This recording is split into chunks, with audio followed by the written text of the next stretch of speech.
This is not about dinner, Ethan. Your family is throwing me out because I found the Lakeview file. Lena Morales spoke quietly, but in the ballroom of the Whitmore estate, her words reached every table. 100 guests sat beneath crystal chandeliers while Victoria Whitmore stood at the head of the room holding Lena's white apron. You have 60 seconds to leave my house, Victoria said. No one reached for a glass. No one looked directly at Lena. She had worked in kitchens where silence meant discipline, but this was different. This was the silence of people waiting to see whether power could erase someone in public. Lena looked toward Ethan. He sat beside his father, Richard Whitmore, wearing silver cufflinks engraved with the family crest and a watch worth $80,000. For one terrible moment, he did nothing. 3 seconds passed. Then 5. Then 10. Lena bent to pick up the apron Victoria had dropped on the marble floor. A security officer stepped closer, polite and expressionless, which made the humiliation feel even colder. Before he could reach her, Ethan stood. He removed the watch, placed it beside his father's wineglass, and said, "You can keep the company, but you will not treat her as though she is disposable." 6 weeks earlier, Ethan had returned to New York after 18 months overseeing a Whitmore hotel in San Diego. Officially, he was preparing to become chief executive officer of Whitmore Grand Hotels, a luxury chain valued at nearly $2 billion. Unofficially, he had begun to suspect that its polished image concealed stories his family wanted buried. Employee complaints vanished before reaching the board.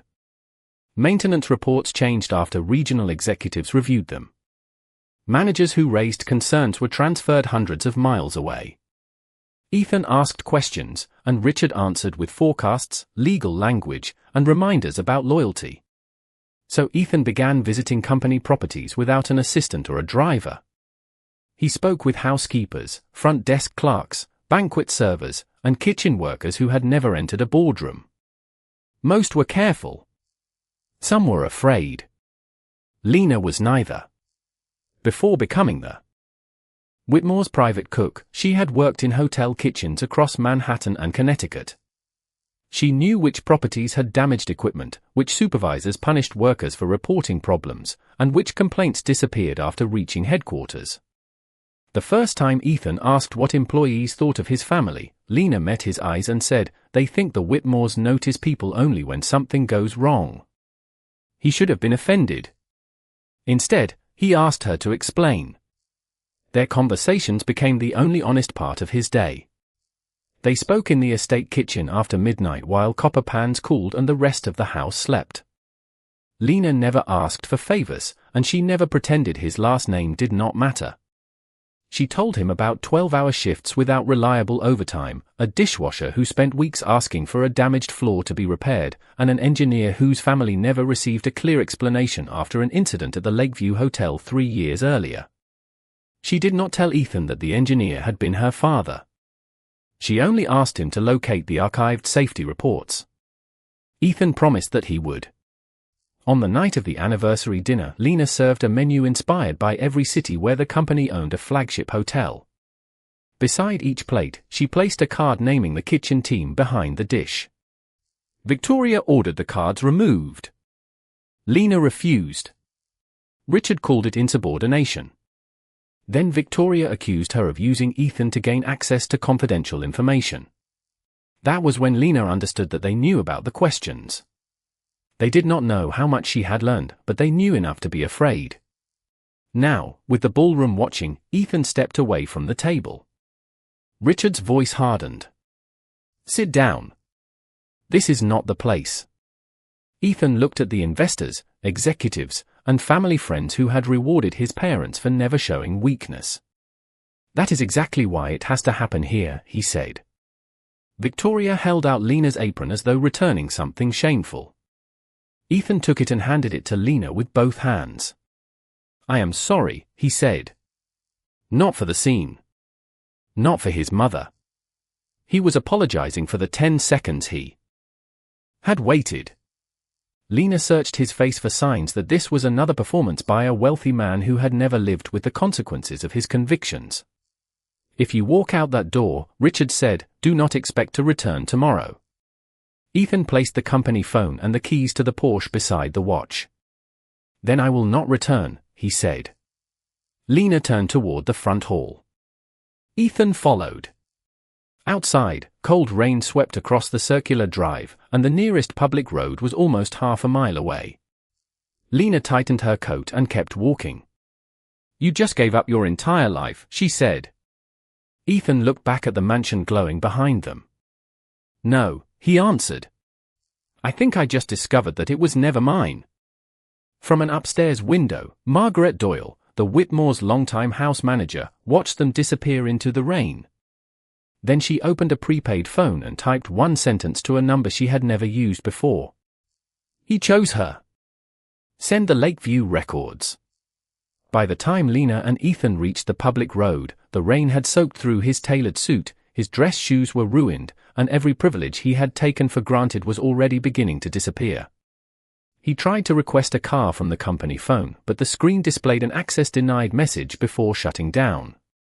He reached for his wallet and found 3 credit cards linked to Whitmore accounts, along with $47 in cash. Lena looked at the cards, then at him. "They moved quickly," she said. Ethan slipped them back into his wallet. "My father never confuses love with leverage." They waited beneath the narrow awning of a closed garden store until a driver accepted Lena's request. The ride from Greenwich to Queens, including tolls, cost $146. Ethan offered his cash, but Lena pushed his hand away. "Keep it. Tomorrow will cost more than tonight." Her apartment was on the 3rd floor of an aging brick building near an elevated train line. The living room was barely wide enough for a worn sofa, a small table, and 2 shelves crowded with cookbooks. The sofa was less than 6 feet long. Ethan stared at it while Lena placed a towel on the armrest. "You can sleep here for one night," she said. "I can find a hotel." "With what money?" He had no answer. Lena opened a cabinet and handed him crackers. "Welcome to the part of New York your family never photographs." At 7 the next morning, Ethan woke to the sound of a train and Lena speaking quietly on the phone. She was promising someone that she would still make a medical appointment on Friday, even if she had to take another shift. When she noticed he was awake, she ended the call. "My mother," she said. "She has a heart condition. She lives 2 blocks away." Ethan checked his personal phone. There were 32 missed calls from executives, attorneys, and people who had never contacted him without scheduling a meeting. An email from Whitmore Security confirmed that his access to all corporate properties had been suspended. His Manhattan apartment belonged to a family real estate trust, and the locks had already been changed. Several personal accounts established through family entities were under review. A final message from Richard contained one sentence. "Return by 9 o'clock, denounce Lena Morales, and everything will be restored." Ethan read it twice. Lena placed coffee on the table. "He thinks you will choose comfort before breakfast."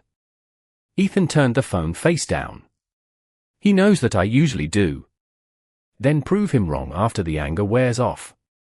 She did not trust a dramatic gesture made beneath chandeliers.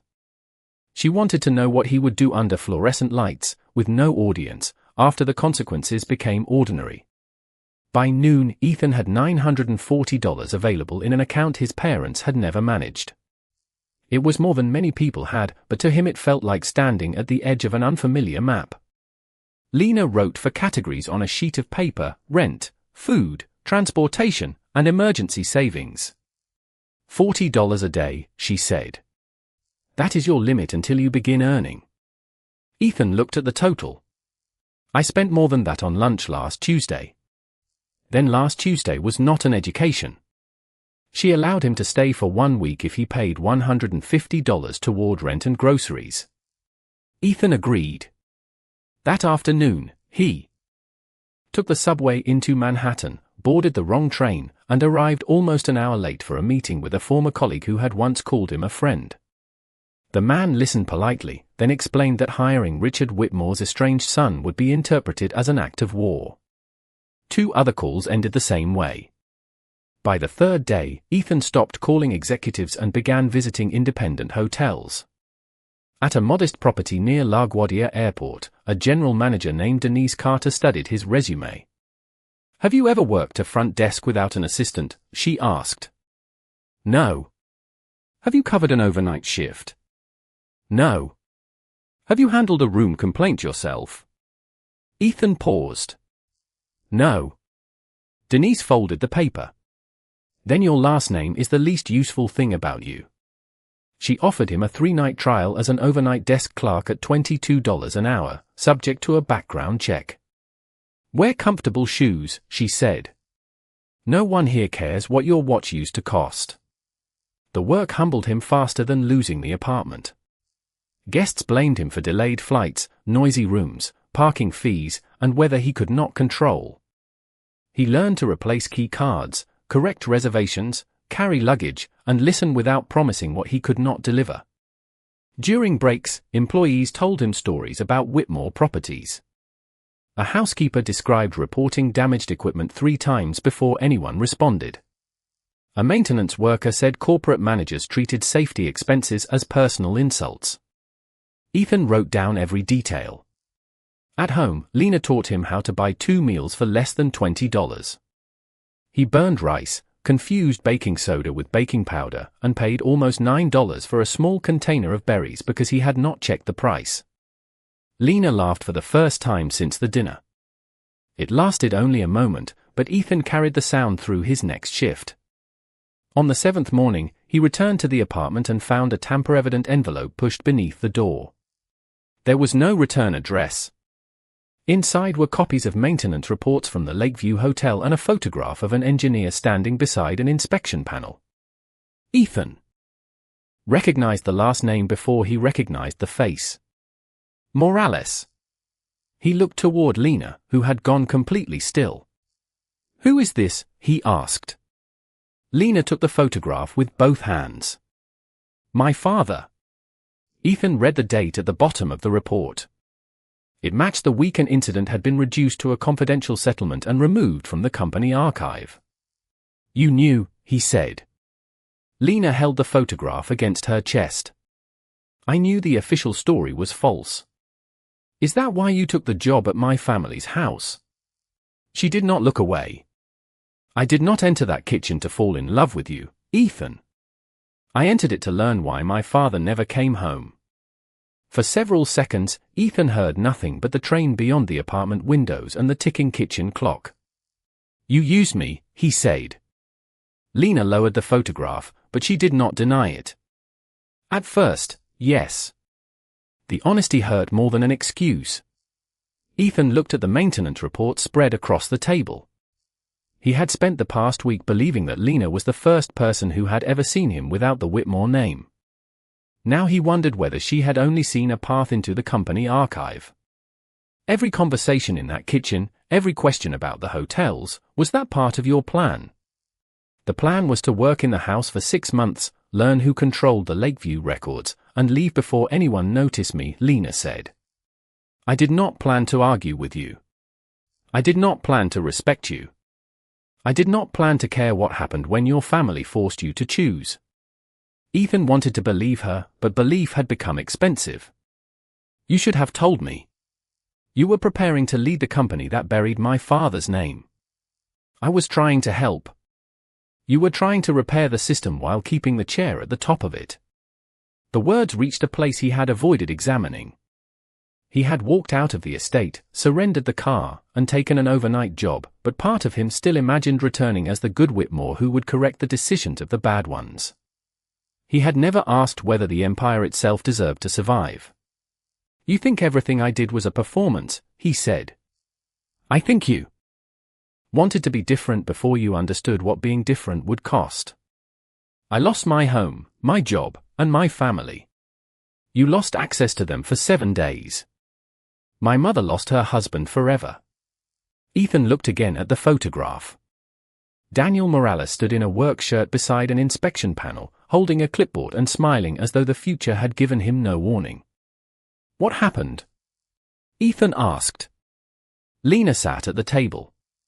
My father reported a ventilation problem and requested a temporary closure of part of the hotel. Management delayed the work because a corporate conference was scheduled. After he died, the company called it an isolated equipment failure. They offered my mother a settlement if she agreed not to discuss the case. She refused. 6 months later, the records disappeared. Who approved the delay? That is what I came to discover. Ethan gathered the papers. We should take these to an attorney. Lena reached for them. We do not know who sent them, whether they are complete, or whether the copies can be authenticated. We know enough to begin. You want to move quickly because action makes you feel innocent. He released the papers. The room felt too small for both of them. I cannot stay here, he said. Lena nodded, but disappointment crossed her face before she hid it.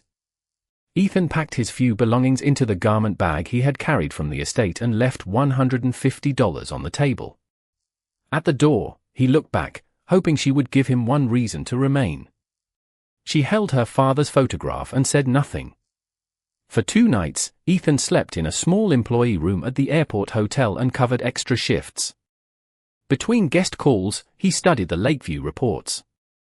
They referred to a private executive authorization, but the approving name had been removed. The truth could not be found from outside the company. On the 3rd morning, he called Richard. His father answered after 1 ring. Are you ready to come home? I am ready to discuss terms. A car reached Queens a little more than an hour later. Ethan returned to Greenwich wearing the same dark suit, now cleaned but permanently marked at the cuffs from the rain. Victoria met him in the library. She did not embrace him. She placed a folder on the desk containing a reinstatement agreement, a public statement blaming Lena, and a schedule of meetings with Claire Ashford. You will say that Lena Morales misrepresented her intentions, Victoria said. You will also confirm that your relationship with Claire is moving forward. Ethan read every page. And my position? Restored after a probationary period. Richard watched from beside the fireplace. This family forgives mistakes when they are corrected. Ethan signed the reinstatement agreement but left the public statement untouched. I will speak when I am prepared. His parents interpreted the answer as surrender. That was what he needed them to believe. That afternoon, Ethan met Claire in a private dining room at the Whitmore Grand in Manhattan. She was composed, observant, and far less pleased about their supposed future than the newspapers suggested. You look like a man attending his own corporate merger, she said. That is because I am. Claire stirred her coffee. Your mother told my father that the cook was gone and your judgment had returned. My judgment never left. Then why are you here? Ethan looked toward the closed door. Someone removed records from Lakeview. I need access to the archive that replaced them. Claire studied him. Your family does not keep secrets in one place. Over the next 4 days, Ethan attended board meetings, appeared beside Claire at a charity luncheon, and allowed photographs that made his return look complete. At night, he searched restricted files and discovered that the Lakeview property had been managed through a subsidiary connected to Ashford Capital. Meanwhile, Lena learned how efficiently the Whitmores punished people without raising their voices. 2 restaurants cancelled interviews. A catering company withdrew an offer. Then her buildings management company delivered a 90-day notice that her lease would not be renewed. The company belonged to a Whitmore subsidiary. Lena was folding the letter when someone knocked. Claire Ashford stood in the hallway wearing a navy coat and holding a sealed envelope. I do not want to marry Ethan, Claire said.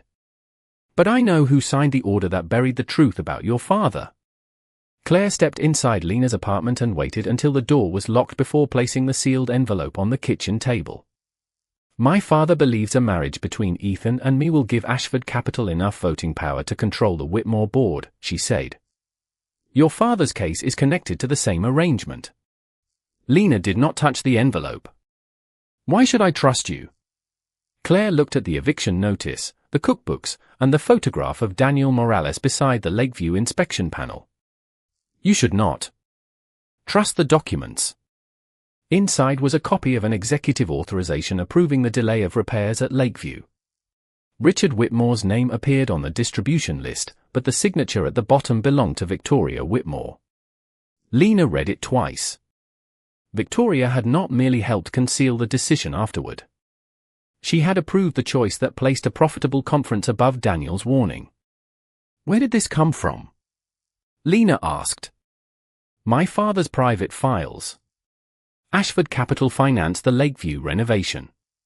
He kept copies because powerful people rarely destroy evidence they may need as leverage." Claire explained that the proposed marriage was not a family celebration. It was a transaction designed to combine voting interests and remove Richard if profits continued to fall. Ethan was being prepared as a respectable public face for a transfer of control. "Does he know about the signature?" Lena asked. "No." "Then why bring it to me?" "Because Ethan still believes he can manage the truth once he understands it. You know what happens when people with power decide that truth requires management." Another knock sounded at the door. Margaret Doyle entered carrying a canvas grocery bag. Without her dark uniform and careful posture, the Whitmore's house manager looked like someone who had spent 27 years carrying other people's secrets. She removed 3 folders from beneath a loaf of bread. "These are the copies I made when the legal department sent the Lakeview records to the estate," Margaret said. "I kept the cover sheets, the routing notes, and the meeting summary from 2 days before the incident." Lena recognized her father's handwriting on an inspection request. Beneath his warning, a regional manager had written that closing part of the hotel would threaten a corporate event worth more than $400,000. "Why did you keep them?" Lena asked. Margaret sat across from her. "Because I heard Victoria tell the attorneys to make the problem smaller than the family name. I told myself that I was protecting my job. Then I told myself that I was protecting younger employees who depended on me. After enough years, excuses begin to sound like principles." Claire opened a folder and pointed to a schedule of board communications. "The company votes on the Ashford Agreement next Thursday. We have 6 days." The 3 women worked until evening, arranging records by date and matching names to subsidiary companies. What first appeared to be one concealed decision became a pattern. Repairs had been delayed at 4 properties. Employee reports had been routed through outside contractors, making them easier to dismiss. Settlement payments had been recorded as consulting expenses. The documents did not prove that every executive knew the full story, but they showed that the system had been designed to keep responsibility from reaching the board. Lena wanted to take everything directly to authorities. Claire warned that unauthenticated copies without witnesses could be dismissed as a personal grievance. Margaret said they needed statements from employees who had handled the reports. Only Ethan could reach them without revealing the women's alliance. That evening, Lena called Ethan from a prepaid phone while standing outside a busy grocery store in Queens. She did not mention Claire or Margaret. She told him she had evidence that the Lakeview delay had been approved at the executive level. "Who gave it to you?" he asked. "I cannot tell you yet." "Then you still do not trust me." "I trust what you are trying to become." "I do not know whether I trust the part of you that still wants to save the company." Ethan stood in an empty conference room 40 floors above Manhattan. "I found former employees willing to provide statements. Then protect them before you protect the Whitmore name." "I am trying." Trying is what people say when they want credit before the result. He almost ended the call, but the anger between them no longer felt like rejection. It felt like 2 people standing on opposite sides of the same locked door. "The board meets Thursday," he said. "I can present everything before the vote." Not only to the board. The evidence must go to investigators first. Public disclosure could collapse the agreement, reduce the company's value, and threaten jobs. It could also be the only choice that did not ask workers to carry the burden again. "All right," Ethan said. "No private deal. No controlled release." They agreed to meet Wednesday night in a private office at the airport hotel. Denise arranged the room after Ethan explained why he needed it. Margaret would bring her records. Claire would provide the Ashford documents. Ethan would bring the employee statements. He also scheduled a bonded courier to collect the completed evidence package at 10 o'clock and deliver it to an employment attorney who had agreed to contact the proper agencies. On Wednesday, rain returned to New York, cold enough to empty the sidewalks. For nearly 2 hours, the group built a complete timeline. Ethan copied the employee statements and index onto an encrypted drive, placed it inside a white envelope, and set it beside the paper records. Once the attorney receives this, he said, there is no way to protect the company from what follows. Lena looked at him. That is not the question anymore. At 9:52, an alarm sounded through the hotel. Denise opened the office door and told them the system had triggered unexpectedly. Staff directed everyone into the hallway while the panel was checked. At 10 o'clock, they were allowed to return. The folders were still arranged across the desk, and the white envelope remained where Ethan had placed it. He opened the flap. The encrypted drive was gone. The empty envelope remained in Ethan's hand while the others looked toward Claire. She had been closest to the desk when the alarm sounded, and her father stood to gain if the evidence vanished. Do not say it, Claire warned. Ethan lowered the envelope.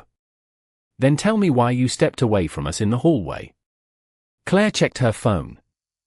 A security notification showed that her father had restored access to the family location account she thought she had disabled. Before anyone could answer, Denise called from the front desk. 2 representatives from Ashford Capital were waiting in the lobby, and Claire's father was in a car outside. Their message was simple: if Claire did not leave with them, Ashford attorneys would seek an emergency injunction and name Lena, Margaret, and the former employees in a claim involving stolen corporate records. Claire took her coat. I did not take the drive, she said. Ethan hesitated, and his silence answered for him. Even when you resist powerful families, Claire said, they teach you whom to suspect first. She left. Within an hour, her phone was disconnected. The next morning, an Ashford spokesperson announced that she had traveled to London for a private family matter. Ethan reviewed the hotel security footage. The camera outside the office had stopped recording 2 minutes before the alarm. The paper records remained, but the missing drive contained the organized employee statements and the complete timeline. Margaret wanted to rebuild the package. Lena wanted to contact the authorities immediately. Ethan insisted that they proceed with the board meeting first. You promised there would be no controlled release, Lena reminded him. There will not be, he said. The attorney still has the paper index. We need the meeting to place the board's response on the record. Or the meeting gives your parents one more chance to bury us. Ethan asked for 1 day. Lena agreed, although she no longer knew whether she trusted his judgment or feared losing their only path into the company. Thursday morning, Richard convened the Whitmore board on the 42nd floor of the Manhattan headquarters. A resolution waited at Ethan's seat. It removed him from succession planning, suspended his voting authority, and granted Ashford Capital greater influence over the company. Victoria sat beside Richard, composed enough to make the decision appear routine. Sign a statement confirming that Lena Morales obtained records under false pretenses, Richard said, and we will postpone the vote. Ethan looked around the table. Several directors avoided his eyes. Where is Claire? He asked. Unavailable, Richard replied. Victoria pushed a pen toward him. You confused guilt with love. Correct the mistake before it becomes permanent. Ethan did not touch the pen. Across town, Victoria's assistant escorted Lena into a private suite at the Whitmore Grand overlooking Central Park. Lena's employment attorney knew about the meeting and had instructed her not to sign anything. Her phone was recording inside her coat. On the table rested a cashier's check for $1 million and a prepared declaration stating that Ethan had directed her to steal confidential documents. Sign the declaration, Victoria said. You will also state that Claire Ashford had no involvement. The money could pay for Lena's mother's medical care, replace the home she was losing, and finance the restaurant she had imagined for years. Victoria mistook her silence for temptation. People like Ethan survive scandals, she said. People like you spend their lives paying for them. Lena picked up the check. And if I accept? You leave New York within 72 hours, surrender every copy of the Lakeview material, and repeat the statement to the board. Lena folded the unsigned declaration around the check and placed both inside her coat. I understand the offer. Victoria heard agreement because she expected obedience. Less than an hour later, Richard told the board that Lena was prepared to confirm Ethan had manipulated the dispute. The doors opened before he finished. Lena entered with Margaret, Denise Carter, an employment attorney, and 4 former Whitmore employees. Victoria followed and stopped when she saw the attorney. Lena placed the cashier's check and unsigned declaration before the board chair. Her attorney placed a small recorder beside them. Victoria Whitmore offered $1 million in exchange for false testimony and silence, Lena said. The conversation has been preserved. The room changed instantly. Margaret distributed the records she had saved. Denise presented signed statements from hotel workers. The attorney confirmed that copies had been preserved outside the company and that the appropriate agencies had been notified. Richard turned to Victoria. You put the terms in writing. For the first time, Victoria had no controlled answer. Richard ordered security to clear the room, but the board chair refused. Someone inside the company had finally told a Whitmore that the meeting no longer belonged to him. Then the chair asked, "Where is the encrypted drive?" Ethan reached into his jacket and placed a courier receipt on the table. It was delivered to counsel last night. Lena stared at him. Ethan explained that he had removed the drive during the alarm and handed it to the bonded courier waiting near the service entrance. While they were in the hallway, he had noticed that the camera's status light was dark and feared that someone connected to either family had compromised the meeting. He told no one because he believed secrecy was the safest protection. You allowed us to accuse Claire, Lena said. I thought her father might be monitoring her. Then you used our distrust as part of your plan. Ethan had no defense.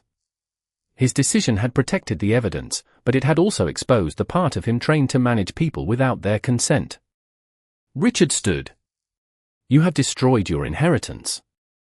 Ethan looked at the workers his family had reduced to numbers, then at Lena, whose trust he might have lost while protecting her case.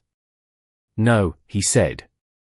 I finally stopped pretending that it belonged to me. Outside the windows, Manhattan continued as if nothing had changed. Inside the room, the Whitmore name no longer controlled the truth, and Ethan understood that exposing his family had been easier than learning how not to become them.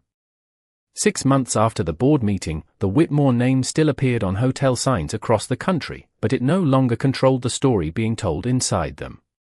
State and federal agencies had opened formal inquiries into the Lakeview records, concealed settlements, and a reporting system that had turned safety complaints into accounting entries. Richard resigned before the board could remove him. Victoria stepped down 2 days later, issuing a carefully worded statement of regret without admitting responsibility. The Ashford Agreement was suspended, and Claire returned to New York with an attorney of her own. When she met Lena at a coffee shop in Queens, Lena apologized for doubting her. Claire accepted the apology without pretending that the damage had vanished. The board offered Ethan the position of chief executive officer, along with a salary of $2 million, stock options, a corporate apartment, and the office where Richard had spent 30 years measuring loyalty by obedience. Ethan declined the title. He offered instead to serve for 1 year as a transition advisor, but only if the board created an independent worker safety committee, gave employees direct access to outside investigators, and transferred a portion of annual profits into a compensation and prevention fund. One director warned that the conditions could cost tens of millions of dollars. Ethan replied, ignoring the problem already cost more than money. You simply made other people pay it. The board resisted for 11 days. During that time, Ethan returned to the airport hotel and worked several overnight shifts beside Denise. He needed to remember what authority looked like from the other side of a counter. When the board accepted his conditions, he signed a 1-year agreement with no private office, no succession guarantee, and no control over the independent fund. He later sold most of the shares he personally owned and placed the proceeds into a separate trust for hotel workers harmed by unsafe conditions or retaliation. The decision did not make him poor. He still possessed advantages most people would never receive, and he stopped pretending otherwise. At a preliminary public hearing, the company acknowledged that Daniel Morales had reported the Lakeview problem before the incident and that legal strategy had replaced accountability afterward. The statement could not return him to the kitchen table where his wife still kept his coffee mug. It could not give Lena back the years she had spent wondering whether her father had failed at his job. But when his name entered the official record as the employee who had tried to protect others, Lena felt one burden lift. Her mother held her hand and whispered, "Now they have to remember him correctly." The company reached a settlement with the Morales family while the wider investigation continued. Lena placed most of the money in a trust for her mother's care and applied for a small business loan through a community bank in Brooklyn. The first lender rejected her. The second demanded more collateral than she had. The third approved a modest loan after Denise, Margaret, and several former co-workers helped her prepare a detailed business plan. 18 months after the night at the estate, Lena leased a 1,350-square-foot space that had once been a neighborhood diner. The floors needed repair, the stove was older than she was, and the dining room held only 40 guests. To Lena, it looked like freedom. Ethan offered to invest. She refused. "Not because I do not trust you," she said. "Because this has to be mine before it can become ours." He accepted the answer. Instead of writing a check, he spent weekends sanding tables, comparing insurance policies, assembling shelves, and carrying boxes from the curb. Their relationship returned slowly. There was no grand promise beneath a chandelier and no single apology that repaired everything. Ethan learned to share his plans before acting. Lena learned that caution could protect her from betrayal, but it could also prevent someone from earning trust. Some evenings, they closed the unfinished restaurant after midnight and shared takeout at the counter. They spoke about payroll, her mother's appointments, and a future that did not require either person to disappear inside the other person's life. They chose each other through small decisions long before they said the words again. 2 years after the dinner at the estate, Lena opened the open table. The same white apron Victoria had dropped on the marble floor hung in a frame behind the host station. Beneath it, a brass plate read, "Service is work, not surrender." Every Sunday evening, several tables were reserved for hospitality workers and families referred by community organizations. There was no private entrance for wealthy guests and no hidden room that allowed anyone to avoid waiting. On a cold Friday in November, Victoria Whitmore arrived alone. She wore a grey coat and brought no assistant, no reservation, and no authority that anyone in the dining room recognized. Lena stood at the host station. Ethan was visible through the kitchen doorway, checking a delivery list. Victoria looked toward him, but he did not leave his work. "A table for one," she said. Lena studied the woman who had once given her 60 seconds to disappear. 2 couples were already waiting. Lena handed Victoria a numbered card. "The wait is about 20 minutes. Victoria glanced towards several empty tables that had not yet been reset. "I understand." She sat beside the door and waited with everyone else. When her number was called, Lena led her to a table in the center of the room. Victoria opened the menu, then looked toward the framed apron. "I was wrong," she said quietly. Lena did not rescue her from the difficulty of the sentence. "Yes," she answered. Victoria lowered her eyes to the menu. Lena returned to the kitchen, where Ethan stood beside her, not at the head of a table, not above the people doing the work, and not waiting for his mother to approve the life he had chosen. The dining room filled with conversation, dishes moved from the kitchen to the tables, and no one was asked to disappear so another person could feel powerful.